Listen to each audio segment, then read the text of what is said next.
And welcome into No Layups, David Nuno and Raheel Ramzanali, smiling once again, the duo who talks about sports, dad advice, parking, issues with your neighbors. We're going to break it all down here. If you're clicking on the stream, Raheel, and you're wondering, are they going to talk sports? Yeah, we're going to talk sports. We're going to talk a little bit about life. If you hop on and you have some dad advice questions for the two dudes here, we can obviously give you some really bad advice. Ask it your way or our way, however you speak. Yeah, it's gonna Raheel, you look be. very intent. I'm trying What are to. you doing? Sorry, I'm looking at all the because I have the access to our stream here, and like I'm setting up stuff. So I was just getting stuff into the system. So that was my bad. That was all on me. We're I about to messed have a up. on-air fight like who was it? Patrick Creighton and Jason Braddock. yes, those guys had an on-air fight because one guy was not paying attention to the show or something like that. I read some tweets from Lamont out there, but we are going to talk some Texans with Drew Dougherty, Yep. and Drew's been our long time friend. I've known about Drew since back in the day when he was in Dallas with Bob Stern, where I feel like I knew him then. Maybe I didn't. Maybe I'm lying. But we'll talk some Texans. We'll talk some of the other NFL games. But you've got some questions you want to ask my way, Raheel. Absolutely. So you have four kids that are in soccer, right? All your kids are in soccer. The Yep. twins have been playing soccer for as long as I can remember. The girls are now part of the system as well, where they're going to tournaments and playing in leagues. So you are well ahead of me in the soccer dad game. Okay, I just went to my first soccer match with my daughter yesterday, where she's starting to play in little 5-year-old leagues, and they're all running around like chickens with no heads on. Like, it is wild. Okay, it's just mayhem out there. But what soccer dad advice do you have for me that I need to know about? Pace yourself, my friend. Pace yourself. It becomes very easy to get sucked into the life of competitive soccer. I love it, right? I go to as many practices as I can. And this goes for all kids sports, right? There's competitive baseball, competitive basketball, obviously the AAU circuit, 7-on-7, football, you name it, right? There's everything. Water polo, swimming. I am intoxicated by going to my kids' sporting events, school events. Like, I love it. But it does become too much after a while. Like, with four, sometimes at three different fields, and games right around the same time. How do you get this kid here? How do you get that kid there? If you're not ready to have a strategy the week of on how you're going to accomplish it, it becomes overwhelming. And so I just say, relax. Don't follow the Joneses because you kind of feel like you have to. Just enjoy the process. And if your kid wants more, give them more. But don't, like, our kids are really, like, I mean, they practice 3 or 4 times a week, a game or two a week. So they're there at the soccer fields 5-6 times a week. I have to constantly ask them, do you want this or do you think dad wants it? And it's a balance, Raheel. I don't Yeah. think I gave you good advice. I just talked it out loud. Oh, the one thing that I found yesterday that was really annoying for me was like us two, we grew up playing sports, right? And when we first started, I don't remember, right? Like, I was 5 years old when I touched a basketball for the first time. I don't remember anything. I don't remember going to my first game or anything like that. But the hardest thing was trying to apply stuff that we know now, like this late in life, to a 5-year-old. They don't comprehend that, right? I'm like, hey, space out, space out. You don't need it. Hey, look, that extra pass is right there. No, it doesn't But hold work. on. Hold on. It doesn't, but it does. And this is what I mean. Uh, you've got to start instilling those words, that vocabulary, that Yeah. thought process very early on. So my youngest Isla, and people are going to like, well, I don't care about you, but my youngest Isla started soccer later than everybody else, but she grew up around it. Hmm. She's 7, all right? And she's well ahead of all the other 7-year-olds because she's been around the game. So they do absorb it better. Like, if you try to teach me how to dance right now, I'm not going to be able to do it, No. bro. Like, I made this New Year's resolution that I was going to learn how to do some salsa merengue. I'm Cuban. I should know this stuff. Man, I got 2 left feet, bro. Like, it's not easy. It's not It's an easy tough. thing. It's tough. I tried doing the Savage dance, Meg Thee Stallion, Beyonce, and yeah, it's hard, man. It's hard. I tried learning the steps. I can't do it. I can't do it. It's, man, I just, I do. I've always been like 50 Cent at the club. I have the drink, I have water, and I'm just bobbing my head. And just That's how bob I your head. dance. Yeah, That's we're just the bob guys. yeah. Just, I'm a bobber, man. I bob and weave. But no, so don't get overwhelmed by it, and enjoy the process. Some Texans messages coming in. Mike says, though, you need to get a minivan and call it the Mystery Machine. Now, is Hayden up to Scooby-Doo yet? Are you guys doing Scooby-Doo? Because are you aware of No, the Mystery Machine? no, we're not up on Scooby Doo yet. We are still on a lot of educational shows, and that's about it. And like in her free Thanks for making me time, feel like a bad dad. Thanks. no, Appreciate no, it. but she's also 5. I don't, like when she does indulge in non-educational stuff, it's all Disney because Disney Plus #ad. It's the greatest app out there. What we watched Mulan yesterday with the neighbors. We did an outside movie theater. It was pretty sweet. Oh, there you go. Yeah, it Hey, was really cool.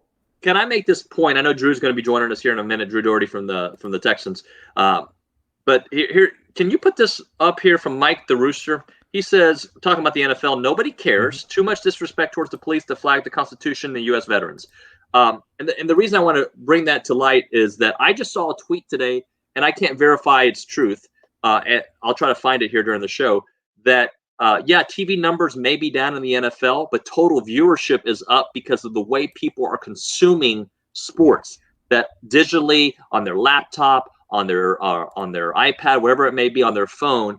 The numbers are actually never been higher. So it's a different way. Now, I do think there are people not watching because they are upset, but there are several that say they aren't watching that are watching on some device. And the thing that was lost when Colin Kaepernick first started kneeling during the anthem in 2016 was that there are fans that absolutely will tune out. Even right now, they will tune out. You're absolutely correct. But I think what we forget on either side of the argument is, but there's also going to be fans that tune in because they're happy with the way certain things are going, or if they're being represented, or whatever it may be, right? There are fans also tuning in. It's so forgotten, like, hey, it's my way or the highway, right? After everything that Colin Kaepernick did, and you agree or disagree, that's not the discussion.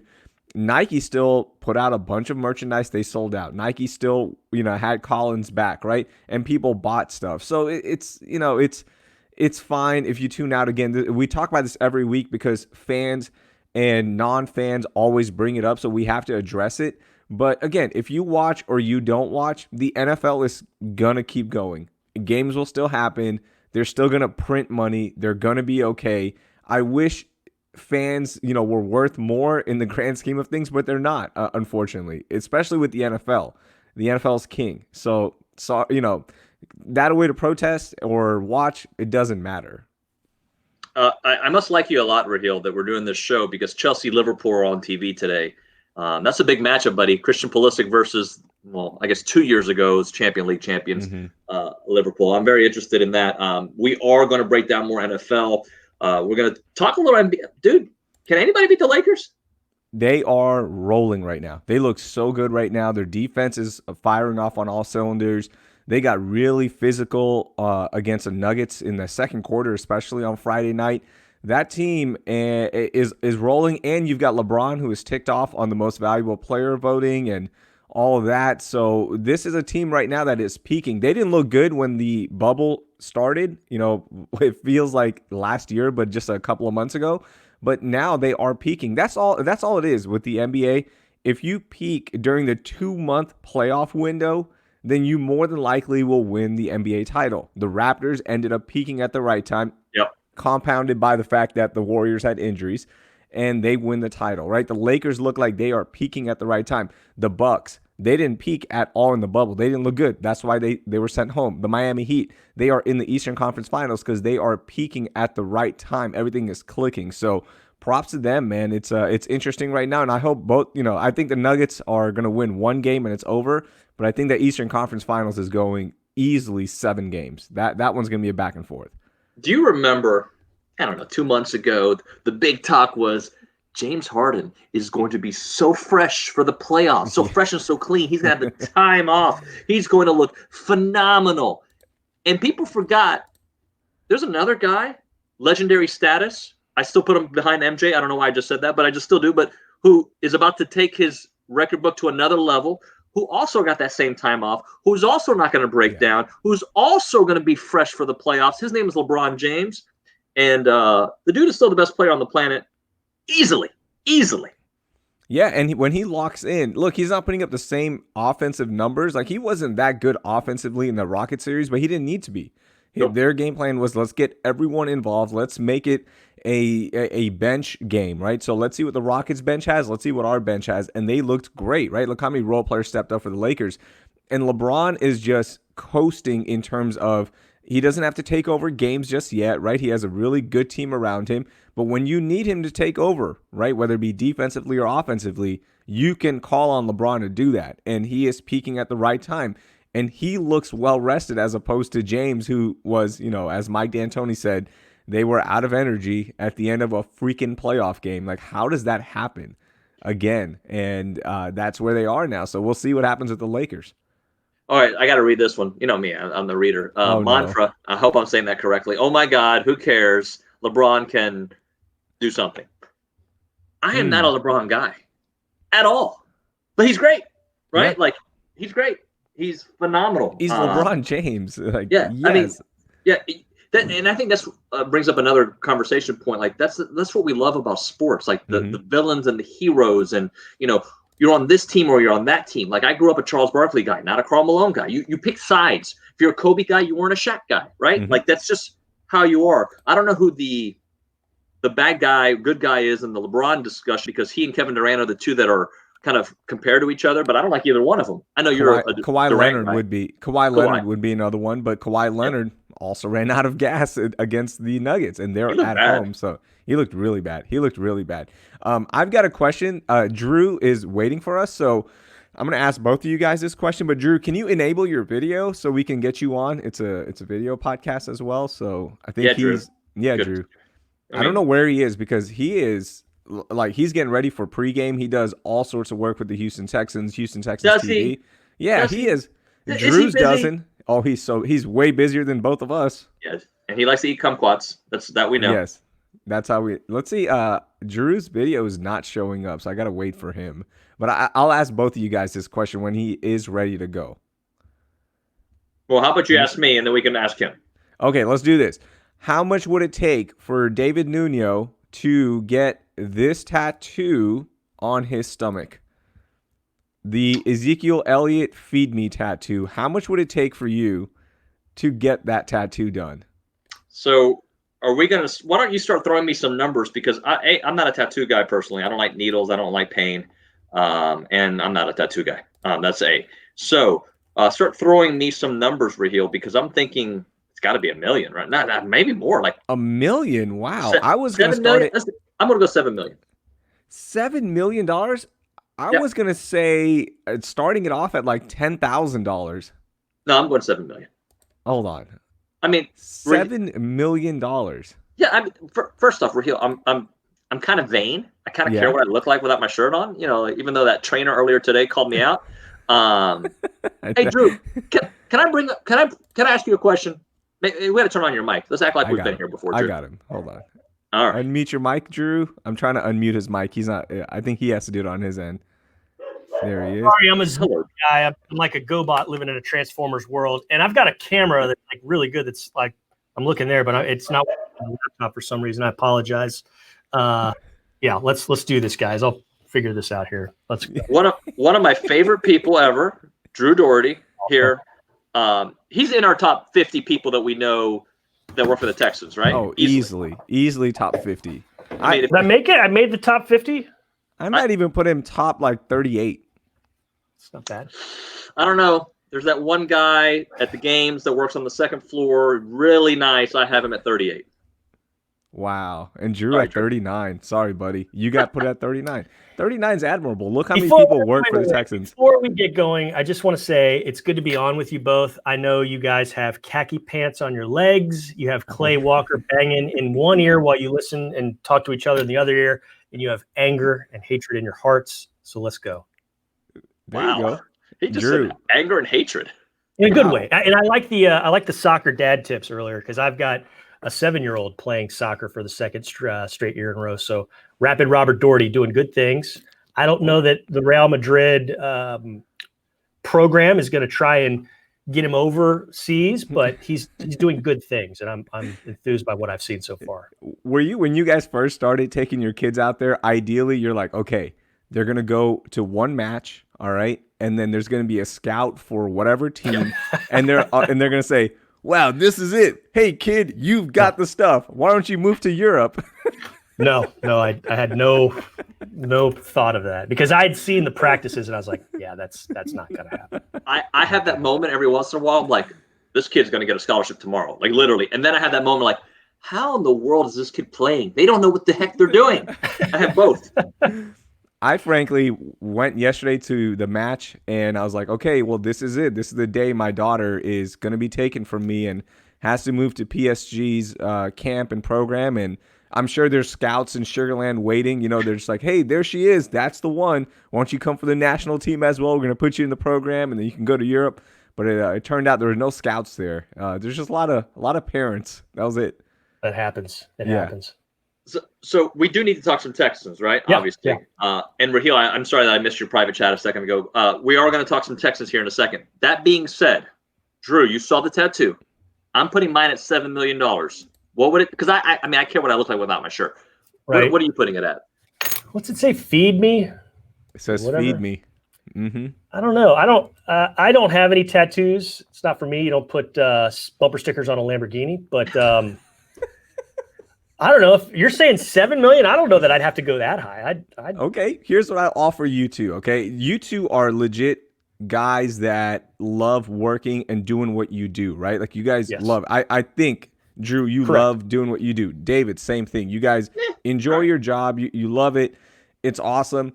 What if the Texans came to you, Drew, and ABC 13 came to you, David, and said, "Hey, look, we want you here. We love you. We're going to give you a 10-year contract, but you have to get the Feed Me tattoo. Do you accept?" Well, what's the dollars behind the 10-year No. contract? There's no dollars. It's just you get to keep working for that station, and it's a long-term investment for you. No, I think I'd get lawyers involved if that happens. So. No, the lawyers have already cleared this. You've got your stipulations. I've got mine, Raheel. So I already got Jim Adler on this. We cleared it. He's ready to go. The Texas Hammer said it's good. Let's go. All right. No, I would not do that for 10 years. Wow. But if we change the money behind it, then okay, I'm willing to listen, willing to negotiate. That's all we wanted. Yeah. Drew, I'm going to try to class up the joint now. Talk a little Baltimore Ravens, Texans, if you don't mind, of course.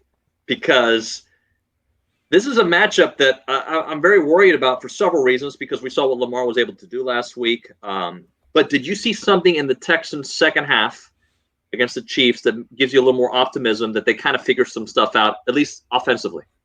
Well, I get optimism from that touchdown drive with David Johnson in the first quarter. I mean, that's I think what they envisioned this offense was going to be when they added the pieces in Cobb and Cooks after getting Johnson there during the trade.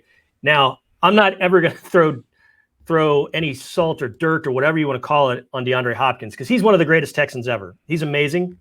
You fed him the ball the last 5, 6, 7 years because you needed to. You had to. He deserved it. He was that good. But he's gone now. And focusing on this offense, I think they really liked what they were able to do. And in watching it again, it was very impressive what they could do because they hit the different targets. Cobb not included on the touchdown drive, but he did get involved later in the game. But they spread the ball around. They were able to clip up the Chiefs defense, which, hey, won a Super Bowl. I know they're not the 85 Bears defense, but they were good enough to win a Super Bowl. And I think they liked what they saw. Now, they got off the field too quickly on a lot of those other drives in the first half and just dug themselves a hole against a high-octane offense, and you can't do that. But, yeah, I think they're encouraged, and I think they know if they get things going the right way that they can do some damage and be successful.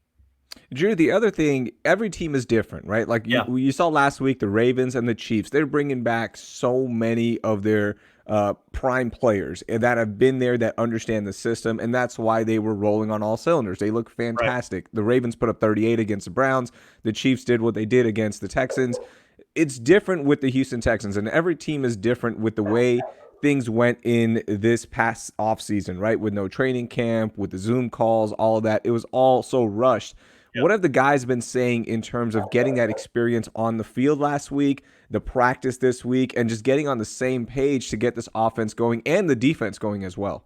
Yeah, Randall Cobb brought it up back in May. I think he was kind of worried then about building chemistry because he was new in the system. and he knew that there were no OTAs. Back then, they didn't know yet what training camp was going to look like. So he was kind of hesitant to put a flag in the ground and say, hey, we're going to be awesome. I'm going to catch, 12 touchdowns, And he still is, he's kind of because he's a veteran, he's still a voice that speaks, what's really on his mind. There's not as much of a filter, I think. So he said, hey, and I'm paraphrasing, basically there were growing pains in that first week because there's new pieces on the offense. There's new players, but I do think you're going to see it get better. Now, the problem is you're going against a Ravens team that's tremendous. And I think that was the best team last year. I think they had their worst day of the season at the wrong time, and it happened against the Titans in the playoffs. I really think that was the best team in football last year. And I get in a fight with scouts around here, one scout in particular, and we go round and round. After that game when they beat the Texans last year, I saw them. I think that was the greatest Ravens team ever. Now, they didn't win the Super Bowl, but I think that Ravens team would have beat the one that Ray Lewis and those guys had in 2000, and then again in 2012.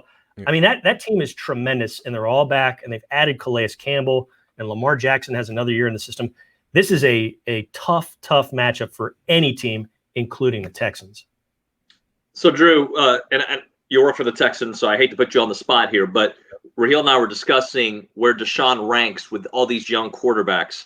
Yeah. I still find Deshaun to be, I guess, if you had to rank him behind Patrick, just because Patrick's got the MVP, the numbers and whatnot. But I still put Deshaun from that new crop of quarterbacks number 2. Some people have Lamar. I think either way, you got yourself a franchise quarterback for the next 7 to 10 years, right? Oh, absolutely. Yeah. I mean, he's a magician. And what we didn't see it last Thursday night, really. But, I mean, just give him time, and you'll probably see some of it today. But, yeah, it's so refreshing because I guess I was traumatized by the 13 with Schaub, and then all the guys that came after him, culminating with Brock Osweiler. And you got to give Rick Smith a lot of credit for moving up and pulling the trigger to get Deshaun Watson, because going into that draft, a lot of folks, in the mock drafts had the Texans taking Patrick Mahomes like in the mid-20s, because that's where the Texans were drafting.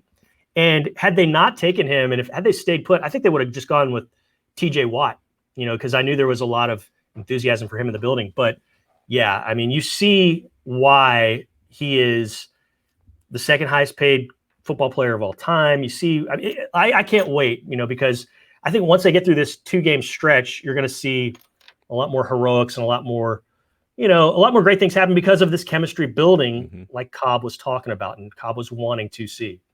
Now, do you feel old? Because I think you did cover. Well, I mean, you are old. I mean, I don't want to be rude, Drew, but we're all old, okay? I mean, I'm the youngest one of the 3, but yeah, I mean, you guys are old. Ooh, that's judges. Let's look on the.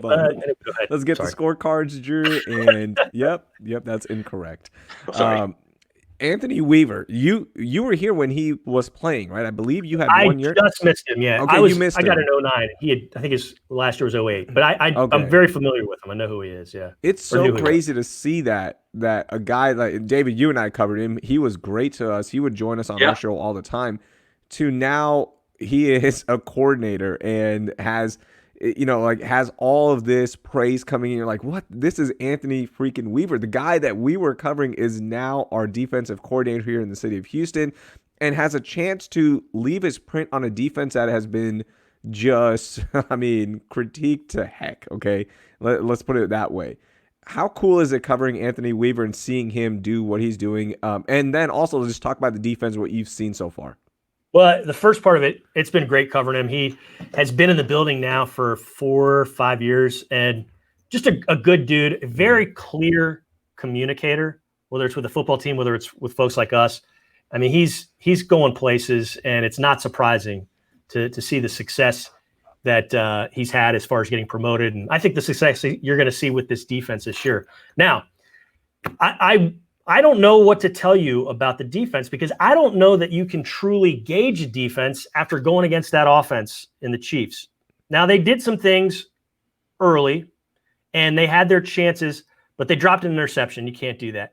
They had, like Anthony Weaver said, the Chiefs in a 4th and short situation on their own end of the field, and they couldn't stop them. So, I mean, what happens if those things occur? They get that stop. They get that pick. defense, the game is a lot different, but they didn't, and they got diced up. Now, is that because of Kelsey and Mahomes and Clyde Edwards-Helaire and Tyreek Hill? Are we going to see that with other offenses? I don't think so. Mm-hmm. But I do think you're going to see good things from this defense. I think I get the feeling they're going to get more takeaways this year because there's going to be pressure from different places that's going to, just make the ball pop loose or make the throw off a little bit. And I do think they'll get more turnovers this year. So I'm pretty enthused about what this defense can do under Anthony Weaver. One of the things that endeared me to Weaver right away, first off, I've liked him for a long time. And I've seen his grind. He's definitely, he did the grind. But when he made the reference to the House of Pain, those old school Oilers, like that won me over immediately. Because to me, that was my high school days. And that was probably like my biggest team that I loved growing up was those Oilers teams. So that he endeared me here. Another reason I feel old, that you all should feel extremely old, is that TJ Yates won the first playoff game for this team, right? And he's now an assistant coach. So we're very old guys. Let's just let that all marinate for a minute. Oh, I remember when TJ Yates was drafted. I remember, he gets thrown into the mix at Jacksonville in that game. And afterwards, they're talking to Connor Barwin, and they're like, well, were you nervous because of Yates? Did you think it was going to go well? And he just he said, no, I wasn't nervous.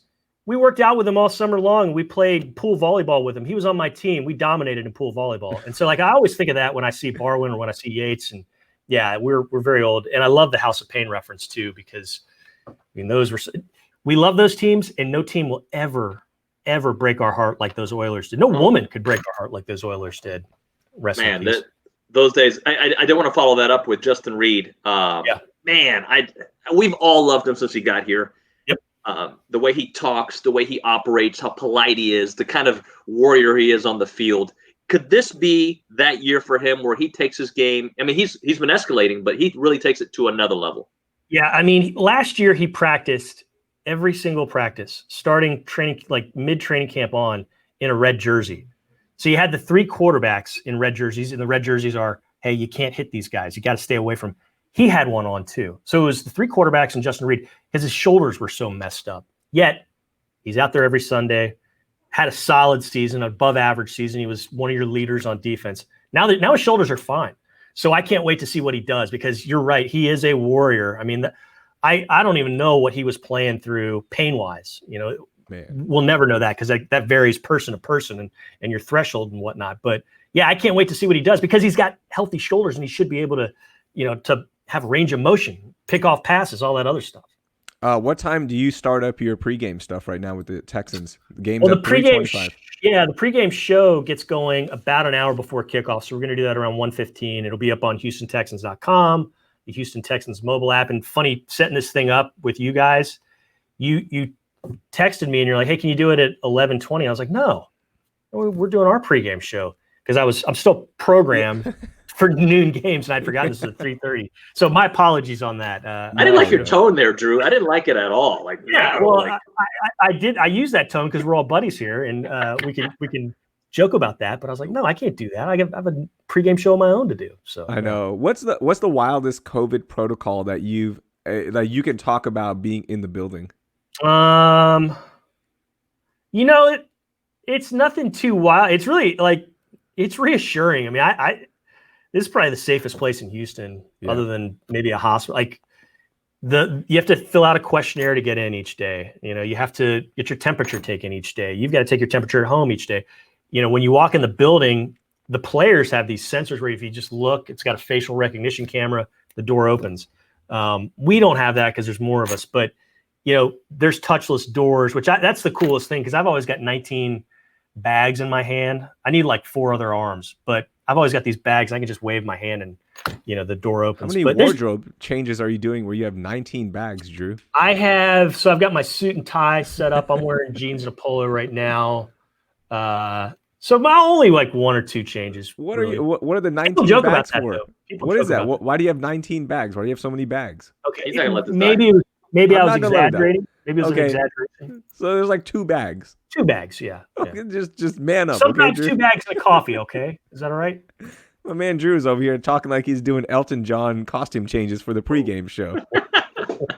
That would be pretty sweet, though. If you did every segment, you've got a new tie on or something. I think you should do it. I think that's I the think way I'm to gonna do it. do that. I think I'm gonna just to spite you. I think I'm Oh, gonna do okay. it. Hey, Raheel, one thing you don't know about Drew and I, we've had the soccer talk before that we've had today. Drew and I last year spoke when I was allowed to travel with the Texans. Now we got to keep everybody safe, and we don't want any outsiders going in until I don't travel with him either, though. I'm not you don't traveling. either? Yeah, he's not. You were back. DP was back in Houston as well, right?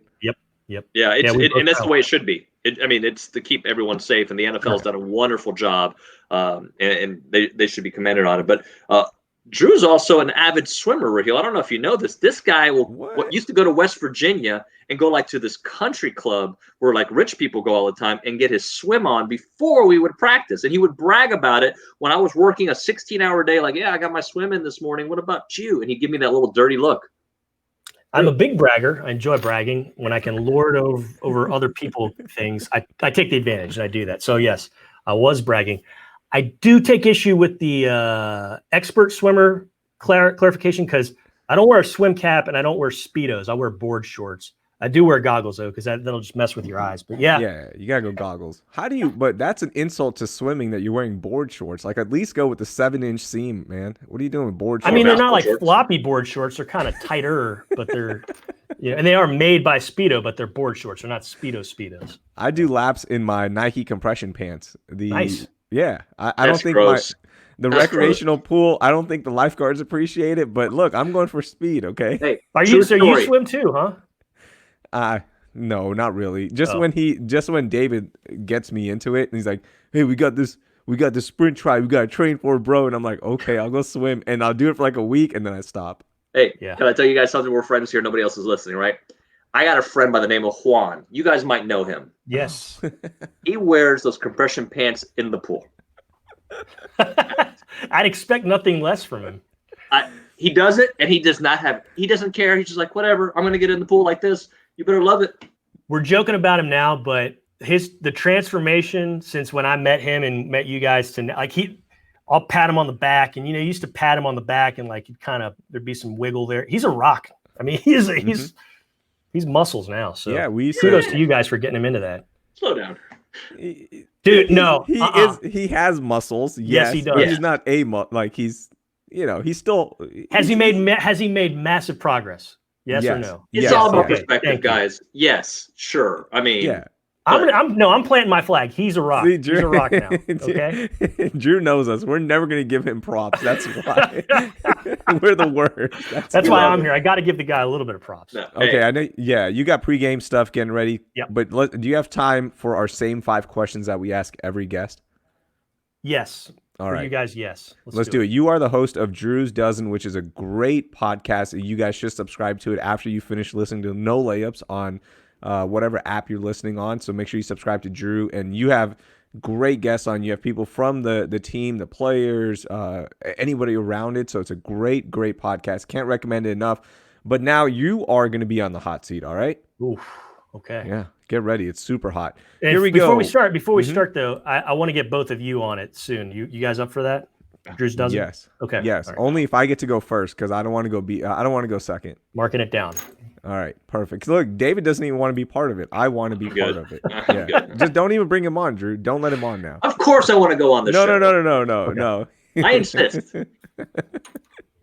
Here we go. The same 5 questions. Drew, what is one song you wish everybody would listen to at least once in their life? The St. Elmo's Fire theme song, Man in Motion, John Parr. Great song. Greatest song of the 80s, next to Everybody Wants to Rule the World. No chance Raheel knows that song. I say 0 chance. I probably know it if I hear it. Well, you need to look it up when we get finished, okay? Okay, for sure. I'll do it. You'll enjoy it. I know you. You'll like it. Okay, I'm in. What's one thing you always have to have in your fridge? My fridge, well, I'm a type 1 diabetic, so I have to have insulin in my fridge. But also, we have to have whole milk in our fridge because we've got a 2-year-old and she's, still drinking from the bottle from time to time. So got to have whole milk in there too. I thought he was going to say kumquats. I thought that was because after that was my alley-oop. That was my. I just pick them from the tree and eat them. That's it. No, don't need to refrigerate them.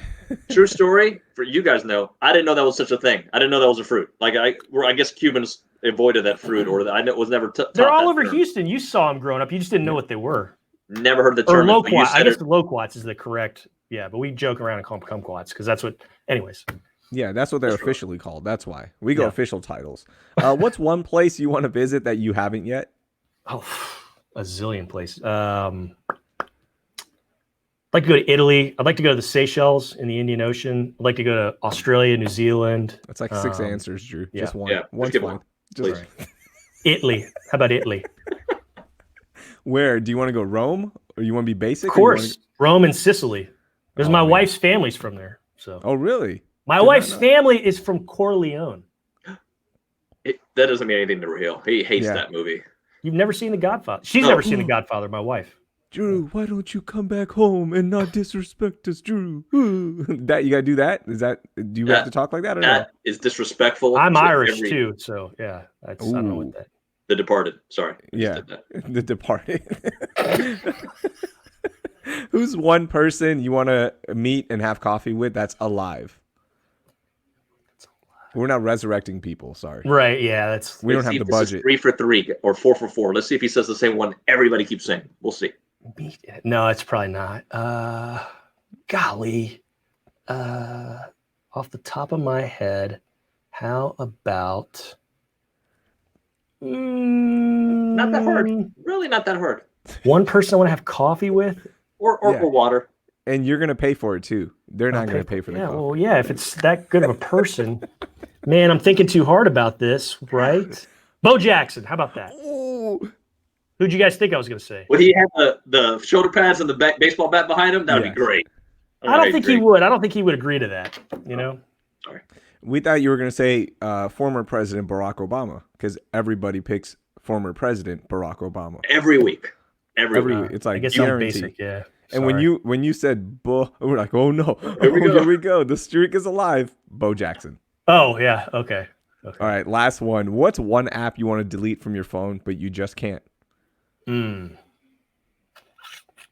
Probably because I'm on it too much, Twitter. But yeah, I learned too much from it too. So yeah, it's the best of social media sites out there. Twitter for me. Yeah, I would agree. Yeah, I would agree because you can waste the most time on it, but actually learn something. Totally. Or you end up hating stuff. I don't know. Both, all of those you things. never know. You just it's all encompassing. Yeah. You definitely fight. You can go if you look for it. Oh yeah. Oh yeah. David will for sure. I mean, I don't have that bad of a temper, but yes, I like to. So can I, Drew? I know you have to go, but do you have 32 seconds for me to share something with you? Of course. I got time, guys. I'm still good. So no, but we got to make it sound like this is a really big get for us. Like, man, Drew, like you moved a bunch of stuff around. So when the higher ups listen to this, they're like, wow, Drew gave them so much time. Wow, on a busy day. Yeah, let's go. Come on. All right, get your stuff going. Let's go. I forgot his name. I think his name is Sean. Somebody on Instagram today.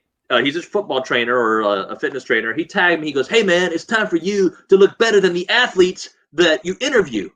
Ooh. And I took offense to that. Yeah, you should. Because you're. I joked about Juan being a rock. You're an actual rock. Like you're in really good shape. You've told me all the biking you do and the running you do, and I'm like, oh, I swam 1,000 meters this morning. Like you do all that stuff, and you can. I don't mean this as a humble brag, but I'll take it, obviously. Yeah. But I'm just saying, like, can you imagine someone saying that to you? Like, I took offense to it. So now I have to go work out double today. So I have to thank him for motivating me to another level. He got a reaction out of you. He basically his dig had its intended effect almost, but you're not going to train with him, which I'm absolutely not. I'm going to train him. I'm going to show him how to look like this at 44. Wow. There you go. Let me pull a picture of that guy up real quickly, and you tell me, because that dude is. He's got to be 29 or 30. I'm 15 years on him with 4 kids. Yeah. Look, never take a shot at Nuno's physical appearance because it won't go well for you. It just won't. Not. You could take all the shots of my brain you want because we all know it's not up to par. But yeah, but if we did, I don't think you'd take that too well either. Just to put everything on the table there. No, he does not. Yeah, you're Don't ever do that. Well, Drew, man, thank you so much. It was nice hanging out with you. We normally do that, like what people just watched or heard, depending on how you consume this. This is what we do in the press box, anyways. So it was nice to do it on a Sunday and just catch up and hang out because this is what we'd be doing right now anyways. Although it would be, a little early since game time's at 3. I don't know why we'd be there that early, but nonetheless, we did it, and I'm happy. I know I miss you guys. You guys 10 years ago, y'all had me on your radio show, and I mean I was new here, didn't know what I was doing, and you guys had me on it. I appreciated that because I listened to you all, and I thought your show was the funniest, the most creative, the most out there, and I like that. I identified with that, and I thought it was awesome. So it's good to be back with you guys. I miss you all, and hope we can do this again sometime soon. Virtual hug, brother. We appreciate you. We love you. Thank you, Drew. Right. And thank you for offering to be a guest every week. We appreciate that. Mark it down. Man in Motion, St. Elmo's Fire. Look it up, okay? You're going to enjoy it. I'm about to put it up right now. And make sure you catch Drew's pregame show with the Houston Texans starting up about an hour before the game. You can check it out at HoustonTexans.com, the Houston Texans app, and then follow Drew on Twitter. You have the information down there below or in the description of this episode. Drew, thank you so much, man. See you guys. Yeah, brother. Appreciate his time. I'm looking forward to this game against the Ravens just because I want to see – look, we keep saying that the Texans are one of those teams that are a step away from being a championship contender. We saw what happened against the Chiefs last week, and I think there's no shame in that. Everybody who takes on the Chiefs is going to struggle. This is another one of those championship contender teams. How are you going to do against two of the top teams in the AFC? Those are all reasons – to look at this game because if you come out of this 1-1, you're feeling really good about the rest of the way. You're down 0-2, you feel terrible, knowing that the schedule does get a little bit easier. Not completely easier, though. I'll even say this. Look, in the NFL, there's no moral wins, right? Nobody's going to say, wow, the Texans are 0-2, but with one moral win. But even if they keep it close against the Ravens, who I have, in that first level of teams, the first tier, if they keep it close and it's a game in the fourth quarter and are right there, I'm taking that as a big win because, again, there's so many new parts. There's so many different philosophies at work here with the Texans.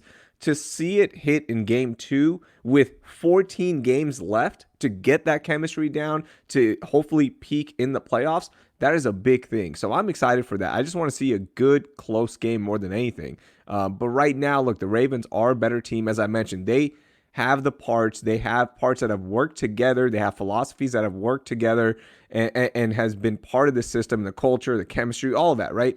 They're going to win today's game, in my opinion, but I just want to see a close game. Look, I think last week what was so disheartening was the blowout that it started to look like. Yes, the final score made it closer, but it felt like here we go again. Mm-hmm. Same thing from the playoff game. Look, I want them to win. There's no journalistic integrity for the team that I grew up, the city that I grew up loving their sports teams, right?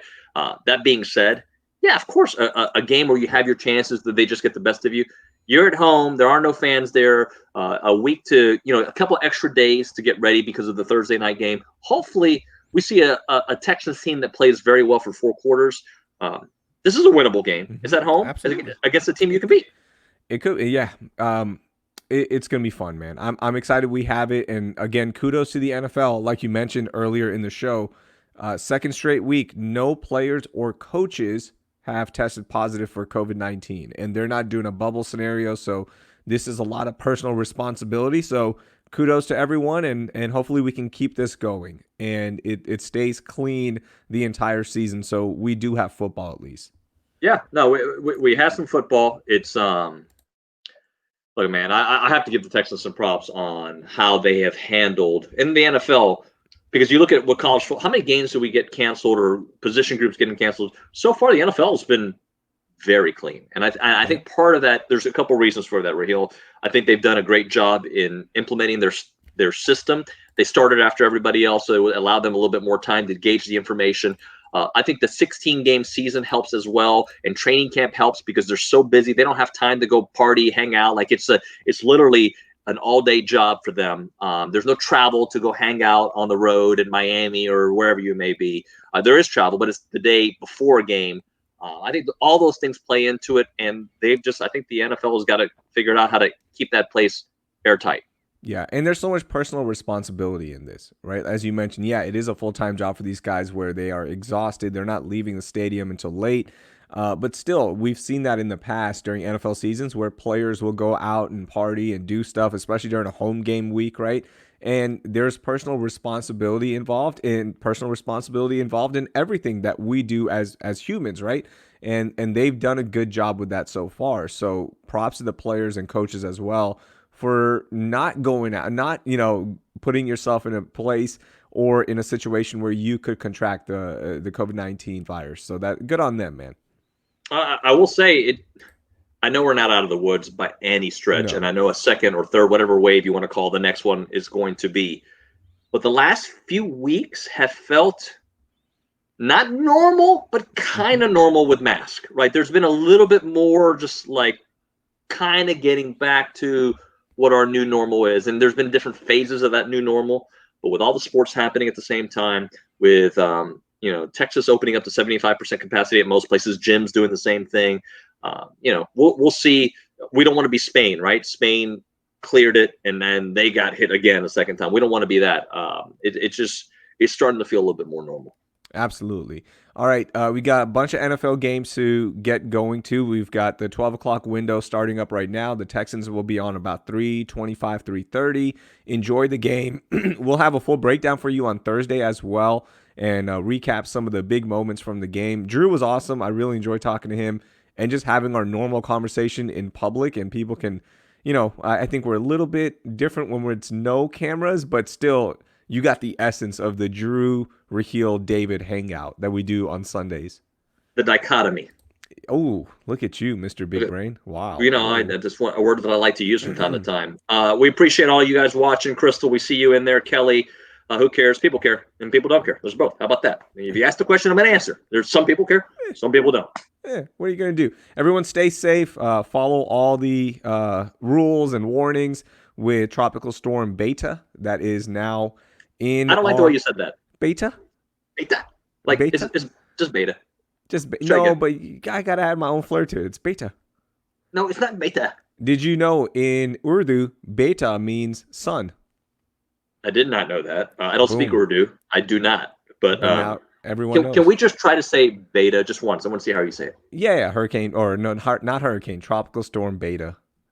Did you enjoy that? No. Yes. I don't like I don't like the face you made when you said it, beta. But it sounded much more like not beta. Yeah, but see, like now when I hear beta, I'm like, oh, is my mom calling me? Because that's what she called me growing up. She's like, son, beta. Oh, really? Yeah, that's what it means. So that's why I'm like, oh, look, my mom got to name a storm. I thought you meant like the sun up there, so I was way off there. No. Like sun as in your offspring. Understand. Okay. Oh, maybe it's beta. Okay, she said it the way I say it. Okay, I don't know. Whatever. Say it however you want to say it. The weather's starting to get a little gloomy out here in Fort Bend. I'm not going to tell you guys where I live. That'd be weird. Somewhere in Fort Bend. Stay safe, guys. Heed all warnings, and we will talk to you Thursday. Godspeed.